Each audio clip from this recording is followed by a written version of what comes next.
how did dog racing start? That would, it had to be the trappers out, out in outlying countries saying, we're all going to the village this year. Let's find out who's got the best dogs, because, I mean, there's no doubt in my mind that everybody figured they had the best dogs, so I believe that's where dog racing started because in the early, I believe the North American Championship here was developed before World War II, which was in the 30s, and and that's where the villages started coming in and racing. Like they had from Fairbank to Livengood, which is an 80-mile race, which was I guess you'd call it a middle distance race.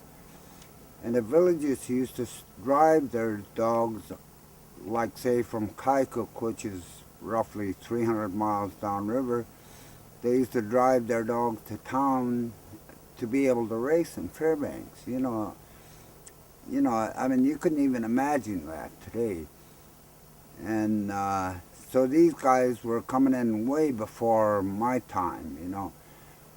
When I started, the village of Hustia probably had roughly 700 dogs, and we would pool our dogs, and I was not necessarily the musher that I was not necessarily the best musher up there. I probably just talked faster than anybody else, and the village pooled their dogs, and I got the dogs, so I managed to race them and win with them. And coming from where I came from, I mean, out in the village at that time, or even a little before that, when I was a little boy, I was having problems with my legs, and back then we had work that was considered women's work and men's work, And because of the way my leg was, I was mostly stuck in women's work.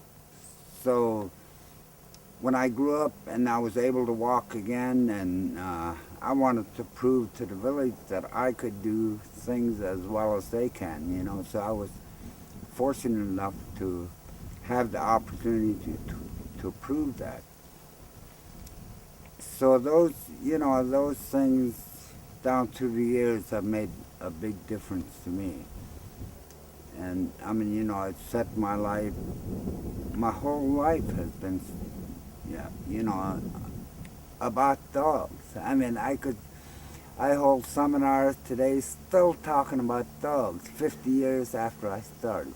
I could sit here and say, yes, I was the best dog man in the 19th century, Well, it took a lot of work to get there, and one of the reasons when I started was I came in from Huslia and went to Anchorage, and, there was all these villages across the state send the best dog musher they have to race in the World Championship.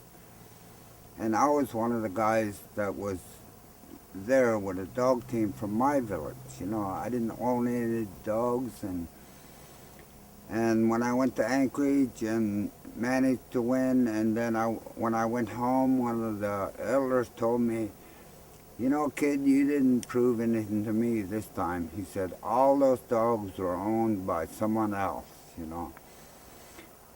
So in my mind, then I thought, I figured in my own mind, I thought, well, he doesn't think I'm the best dog man, but I think I am, So I trained dogs after that every winter, but never went back to the World Championship again until 4 years later.